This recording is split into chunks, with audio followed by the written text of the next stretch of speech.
Welcome to Mahashri boutique. आज ये dress design किया कॉटन के सूट के साथ। ये देखिए इस तरह से ओवरलैपिंग कॉलर है, बीच में कोई स्टिच नहीं है, फिटिंग प्रॉपर है। नेक की जो डेप्थ है जितनी चाहिए उतनी एक्यूरेट है। आप नीचे झुकेंगे तब भी आपकी ब्रेस्ट जो है विजिबल नहीं होगी। प्रॉपर जितनी आपको डेप्थ चाहिए उतनी ही इसमें रखी गई है। और यहाँ पे ये एम्ब्रॉयडरी लगाई है, पैच कटिंग करके लगाया है। वो आपको आगे वीडियो में बताऊंगी कि मैंने इसको कैसे लगाया है और कहाँ से ये एम्ब्रॉयडरी इसके बीच में से लगाई है। एक्स्ट्रा लेस कोई मैंने यूज़ नहीं की क्योंकि मार्केट में मुझे इसका सेम कलर की जो लेस है वो अवेलेबल नहीं थी थी मार्केट में, तो इसलिए फिर मैंने बिना लेस के ही इसको डिज़ाइन कर दिया था। ये कॉटन का सूट था, साथ में इसके दुपट्टा भी था। तो ये कॉटन का सूट देखिए इस तरह से था। ये प्रिंटेड, ये है शर्ट, कुर्ती का कपड़ा, और उसके ऊपर ये दी हुई थी नेकलाइन की पट्टी, और साथ में ये थे गोटापत्ती की एक लाइन नीचे की तरफ लगाई थी। वो तो वेस्ट ही जाएगी, अब तो यूज़ नहीं करेंगे उसको। और ये जो डॉट डॉट्स वाला है ये लोअर का फैब्रिक था, मतलब पैंट या सलवार जो भी आप बनाना चाहिए। तो इसमें क्या किया, एक सिंगल लेयर मैंने बिछाई है यहाँ पर, और 16.5 इंच नीचे की तरफ को रख के निशान लगाया है। जो ओवरलैपिंग वाला पार्ट है, फ्रंट बॉडी पार्ट, वो कटिंग करने लगे। यहाँ पर ओवरलैपिंग रखनी है यहाँ पे 5 इंच की, 5 इंच का यहाँ पे एक्स्ट्रा रख के वहाँ पे सीधी लाइन मार्क कर लेनी है। ये ओवरलैपिंग वाला पार्ट हो गया। उसके बाद 7.25 इंच यहाँ से तीरा लिया है, नीचे की तरफ से भी मार्क लगाना है, और यहाँ से 1.25 इंच के करीब नीचे को निशान लगाना है, और 7.5 यहाँ से निशान लगाना है। और फिटिंग है 20 इंच की, तो यहाँ से इस तरह से 20 इंच पे निशान लगाना है। 1 इंच अंदर की तरफ को आना है क्योंकि पीछे का नेक जो है वो सिर्फ 2.5 से 3 इंच ही रखना है। तो आगे का आर्म होल जो है, जो उसकी थोड़ी सी डेप्थ ज़्यादा रखनी है। और यहाँ से फिटिंग जो है वैसे तो 17 इंचज़ है, तो 1 इंच प्लेट में आ जाएगा, और उसके बाद 2 इंच का या 1.5 इंच का जितना भी आपने मार्जिन रखना है वो मार्जिन रख लेना है। और 1 इंच यहाँ से ऊपर की तरफ को रखना है ताकि साइड से नीचे की तरफ ना गिरे। ये गोलाई तो हमेशा बॉडी पार्ट में देनी ही देनी है। अब ये फ्रंट वाला पार्ट, एक पार्ट कटिंग किया है, और जो एक पार्ट दूसरा पार्ट है वो लोअर वाले फैब्रिक में से ले रही हूँ मैं। राइट साइड वाला पार्ट मैं ले रही हूँ ऊपर की तरफ, और लेफ्ट साइड वाला पार्ट जो है वो डॉट्स वाला आ जाएगा। अब किनारी छोड़ देनी है यहाँ पे, किनारी बिल्कुल यूज़ नहीं, क्योंकि किनारी में थोड़ा खिंचाव आ रहा है।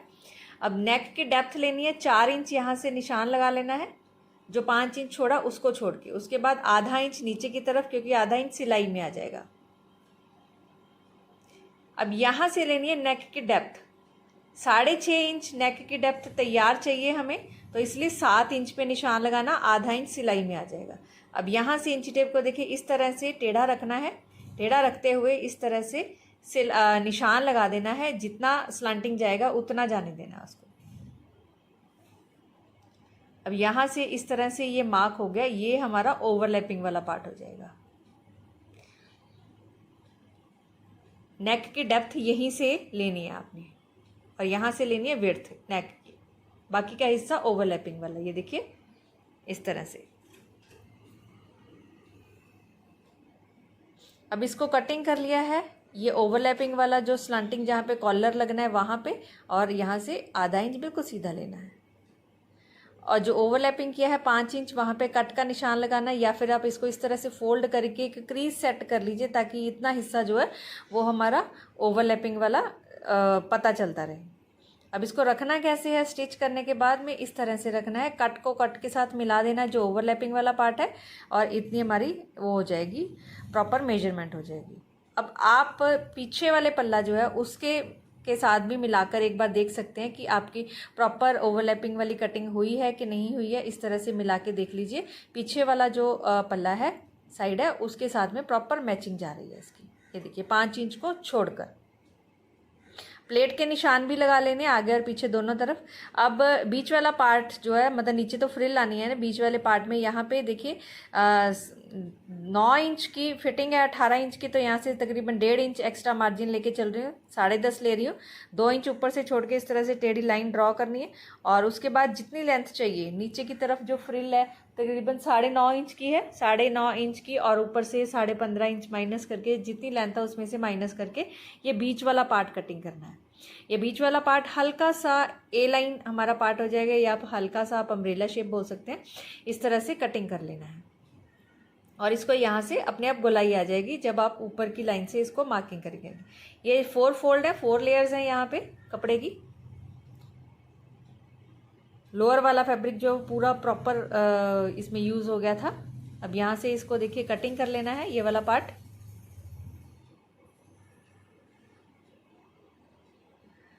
ये निकल गया हमारा।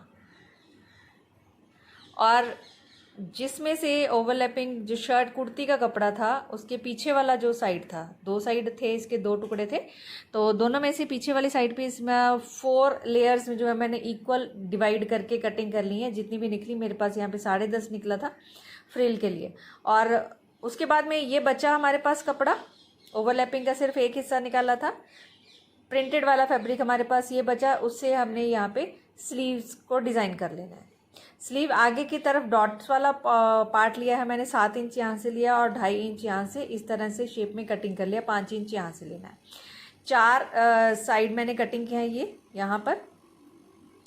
और ट्रायंगल वाली जो साइड है वहाँ पे स्टिच लगा देना है उल्टा करके।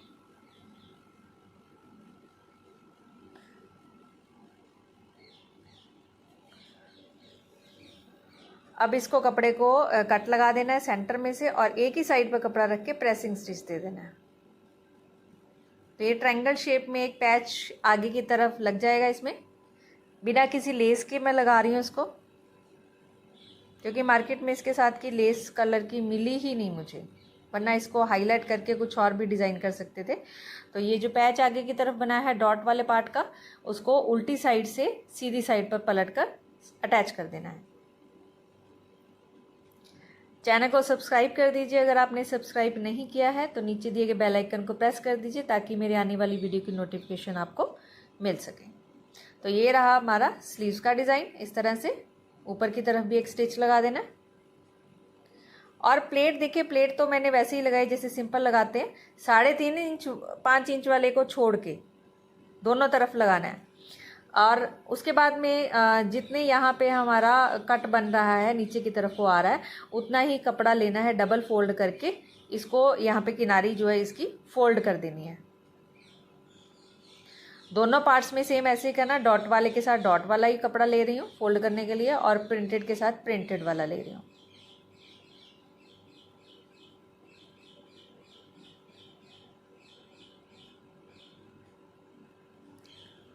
प्रेसिंग स्टिच देके इसको फोल्ड कर लिया है। अब कॉलर कितना रखना है वो आपके ऊपर डिपेंड करता है कि कहाँ से आपने कॉलर स्टार्ट करना है। मैं जो ये कॉलर है वो 2 इंच ऊपर से छोड़ के कर रही हूँ, और 2 इंच छोड़ के दोनों पल्ले रखे हुए हैं मैंने, लेफ़्ट और राइट दोनों। वहाँ दोनों पर इकट्ठे कट लगा देना है। यहाँ से कॉलर स्टार्ट होएगा। कॉलर की मेजरमेंट है हमारे पास 13 इंच लंबाई की। और स्ट्रेच हो रहा है, स्ट्रेच करके मार्क नहीं लेना है इसकी मेजरमेंट, बिना स्ट्रेच किए ही इसकी मेजरमेंट लेनी है।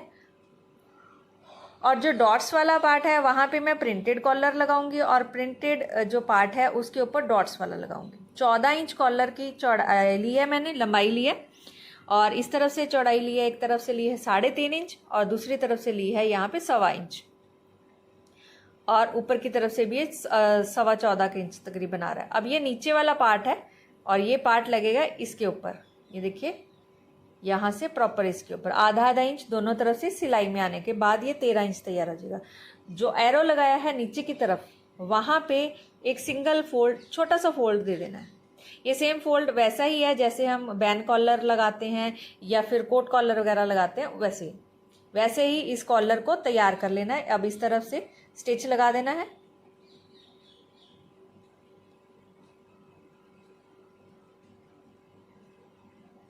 अब ये एक साइड का, दोनों साइड के कॉलर इसी तरह से तैयार करने हैं। कॉर्नर पे कट लगा देना है, इसको फोल्ड करके प्रेस कर लेना है एक बार।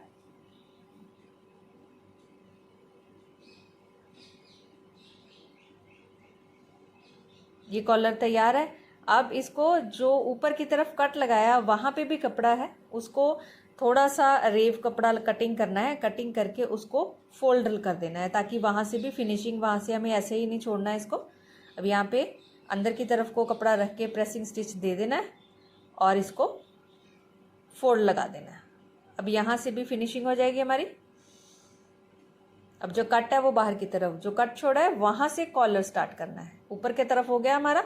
अब यहाँ पे इस तरह से कॉर्नर पे रखना है और यहाँ से स्टिच लगाना स्टार्ट कर देना है। सेम बैन कॉलर वगैरह की जैसे लगाते हैं वैसे ही इसको लगाना है। प्रॉपर कट के साथ कट को मैच कर देना है। थोड़ा सा अगर खींचना पड़े तो खींचना भी है, क्योंकि जो स्ट्रेच हो रहा है कपड़ा उसको स्ट्रेचिंग हमने ख़त्म करनी है यहाँ पे। अब यहाँ से इसको इस तरह से फोल्ड कर देना है। सिलाई में आया हुआ जो कपड़ा है वो अंदर की तरफ को लेना है और इसको ओवरलैप करके यहाँ पे स्टिच लगा देना है। इसको भी अंदर की तरफ को लेना है। दोनों कॉलर, दोनों साइड लेफ्ट और राइट दोनों साइड पे इसी तरह से कॉलर जो है वो स्टिच लगा लेना है। अब इसकी आउटलाइन पे, कॉलर की आउटलाइन पे स्टिच लगाना है एक। तो इस तरह से दोनों कॉलर तैयार कर लेने हैं। ये देखिए इस तरह से कॉलर तैयार करने हैं। प्लेट्स जो है वो भी स्टिच लगा ली हुई है।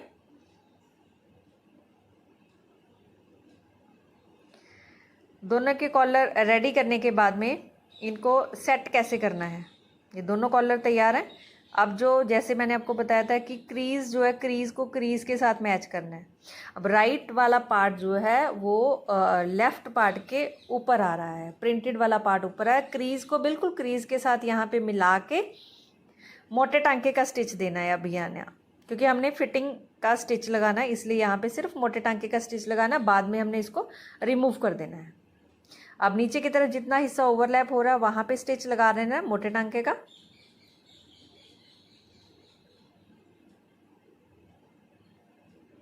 तो ये ओवरलैपिंग वाला पार्ट तैयार हो गया हुआ है।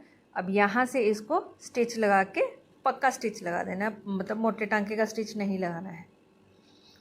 और उसके बाद में मेरे पास एक पैच है जो कि इसी के कंट्रास्ट में था। इसको यहाँ पे ये प्रेस के साथ चिपका कर उसके बाद में इसको ट्रांसपेरेंट थ्रेड से स्टिच लगा देना। अब जब हम पहनते हैं, ये तो पैच तो लग गया, जब पहनते हैं ओवरलैपिंग कई बार ये नीचे वाला जो पार्ट है वो परेशान करता है। तो इसको क्या करना है, इसको प्रॉपर यहाँ पे रखना है। अब क्योंकि यहाँ पे प्लेट लगाई हुई है तो कपड़े को प्रॉपर खींच लेना है प्लेट से, नीचे वाला प्लेट जहाँ पे वो हुआ, और यहाँ पे कॉर्नर पे हल्का सा एक पक्का स्टिच लगा देना। बहुत ही छोटा सा स्टिच लगाना है यहाँ पे। अब प्लेट में आया हुआ है कपड़ा, इस खींचना इसलिए ज़रूरी है ताकि वहाँ पे झोल ना आए। ऊपर की तरफ प्लेट की जो ब्रेस्ट की जो फिटिंग है वो प्रॉपर आ जाए। बहुत ही बारीक सा स्टिच लगाना है यहाँ पर। और उसके बाद में 4 हिस्से जो कटिंग किए थे उनको ज्वाइन कर लेना है फ्रिल बनाने के लिए। चारों को ज्वाइन करने के बाद इंटरलॉक करनी है। इंटरलॉक करने के बाद में इक्वली प्लेट्स इस तरह से बनानी है। स्मोकिंग वाली प्लेट्स इसलिए नहीं बना रही हूँ क्योंकि घेरा कपड़ा काफ़ी है हमारे पास, इसलिए बड़ी बड़ी प्लेट्स जो हैं वो स्टिच लगा रहे हैं यहाँ पे ताकि घेरा अच्छे से बन जाए। ऊपर वाले बॉडी पार्ट के और स्लीव्स को ज्वाइन करने के बाद ये नीचे जो फ्रिल है उसको अटैच कर देनी है साथ में।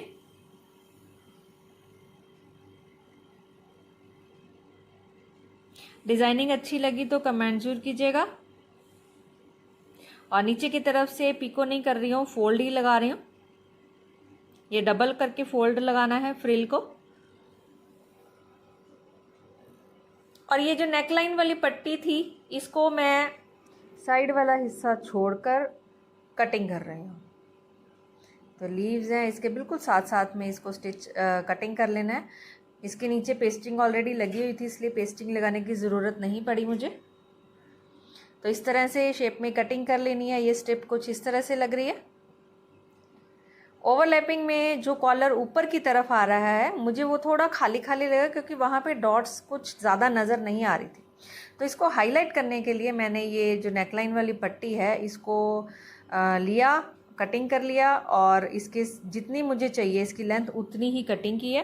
कटिंग करने के बाद एक बार किसी भी तरह की ग्लू ले लीजिए आप, ग्लू के साथ इसको चिपका लेना है। और पैचेस को स्टिच कैसे करना है वो आपको पहले काफ़ी वीडियोस में बता चुकी हूँ कि इसको जिगजैग स्टिच के साथ ट्रांसपेरेंट थ्रेड से पक्का स्टिच लगा देना है और उसको अटैच कर लेना है। तो इस तरह से इसको स्टिच लगा लिया। यहाँ पे जिगजैग स्टिच उसकी आउटलाइन पे पूरी पे लग जाना है। तो इस तरह से ये पट्टी जो है मैंने अटैच किया, ये देखिए प्रॉपर कॉलर है और बीच में जो स्टिच लगाया था वो रिमूव कर दिया है और ये एम्ब्रॉयडरी वाली पट्टी जो है वो मैंने लगाई थी।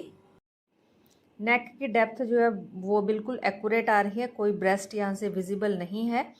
और ये जो पैच है इसके बीच में से एक फ्लावर को कटिंग किया, एक्स्ट्रा था, तो उसको इस जो पैच मैंने लगाया उसके बिल्कुल सेंटर में लगाकर इसको मैचिंग कर दिया। पैच भी इसके साथ बिल्कुल मैच हो गया। तो डिज़ाइनिंग अगर अच्छी लगी तो कमेंट जरूर कीजिएगा। Thank you so much for watching my video.